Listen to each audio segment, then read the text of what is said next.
On the second day of Christmas, my true love said to me, two Christmas stories. Hello, welcome to another edition of Countdown to Christmas. 12 countdown to Christmas, 12 activities you can do with your family this season.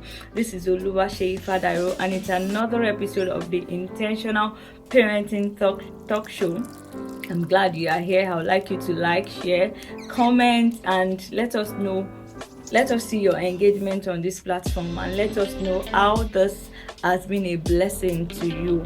I said second day of Christmas, second day countdown to Christmas. We are going to say two Christmas stories. Remember, yesterday we dealt with Jesus is the reason for the season, and that is the most important thing about this season. Yes, it's about chicken, it's about jollof rice if you live in my part of the world, which is Nigeria. It's about sharing, it's about giving, but the most important during the season is Jesus, the reason for the season. Don't allow the X that people use to replace Christmas as Xmas to cancel out Christ forever. In that word, let our children know that Christ is the reason for the season. And I said number two Christmas story. Guess what the Christmas story is all about? I'm sure you're thinking we've seen a lot, Joseph and Mary, the angel appearing and all that. No, the two Christmas stories that I would say that is standing out for me at this season. Number one is about the shepherds.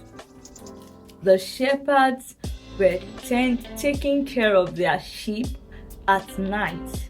When you read the book of Luke chapter 2 verse 8 to 16, you will notice that the shepherds were taking care of their sheep at night while others were sleeping, meaning that they were busy. They weren't just idle. We need to let our children know that yes, there is grace, but it's important for them to do something.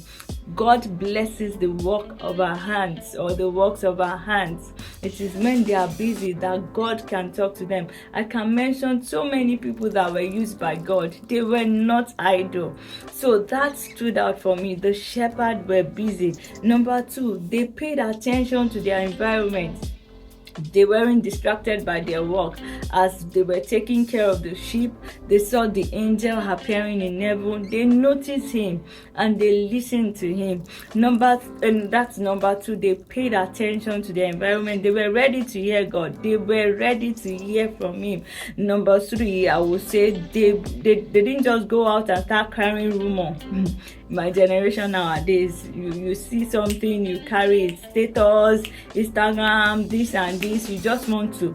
No, the shepherd, until they verified, let me use that word, until they verified, until they saw, they were able to see Jesus and his parents. That was when they now went around rejoicing. You can find the story in Luke chapter 2 verses 8 to 16. The second story that stood out for me, it's about two people that you really don't hear when people share Christmas story, and they are Simeon and Anna. Anna, A-N-N-A. Simeon was a priest. Anna was a widow. That their lifestyle pleases God.